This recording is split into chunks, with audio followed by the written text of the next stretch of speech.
Bonjour, ici Éric Sellerier. Merci d'être présent pour méditer avec moi le verset du jour, qui se trouve dans le psaume 107 au verset 1er, et qui dit « Louez l'Éternel, car il est bon, car sa miséricorde dure à toujours, qu'ainsi disent les rachetés de l'Éternel. » Waouh, ça commence fort. Et quand on lit le psaume 107, on se rend compte que les circonstances ne sont pas toujours bonnes. Mais on voit l'intervention de Dieu, et ensuite, on est invité à louer Dieu.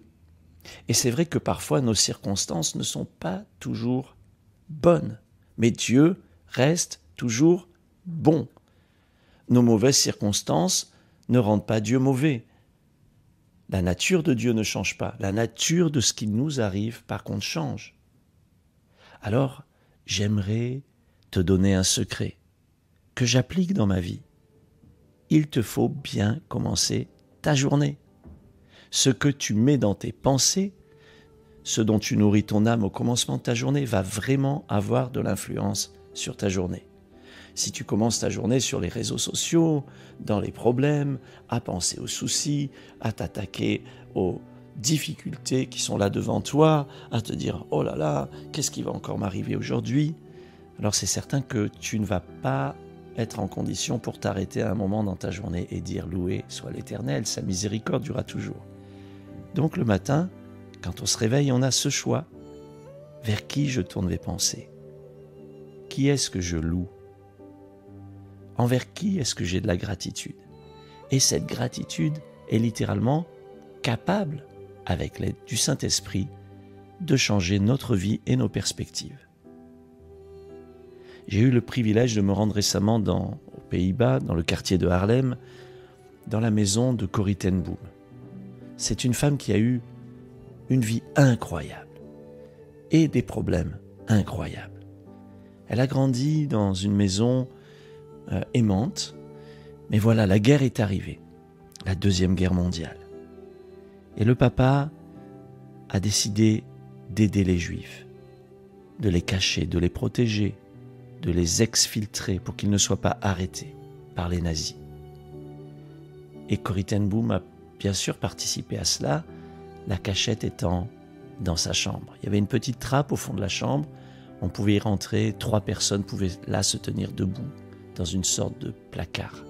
Et ils ont littéralement aidé des centaines et des centaines de Juifs. Puis un jour, un traître est arrivé et les a livrés. Ils sont partis en camp de concentration. 10 jours après, le papa est mort. 10 mois après, sa sœur est morte. Mais elle, Corrie ten Boom, est sortie et elle a rendu témoignage partout dans le monde. Elle a pardonné le traître dans un courrier que j'ai lu et qui est bouleversant. Quand cette guerre est arrivée, ils auraient pu dire « Oh, mais qu'est-ce que fait Dieu? Pourquoi Dieu permet-il cette guerre ?» Et on peut se poser ces questions-là et on peut les repasser dans nos cœurs.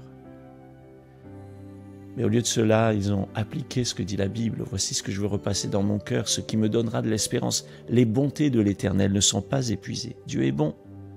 Et au milieu de la guerre, Dieu a été bon pour eux et à travers eux.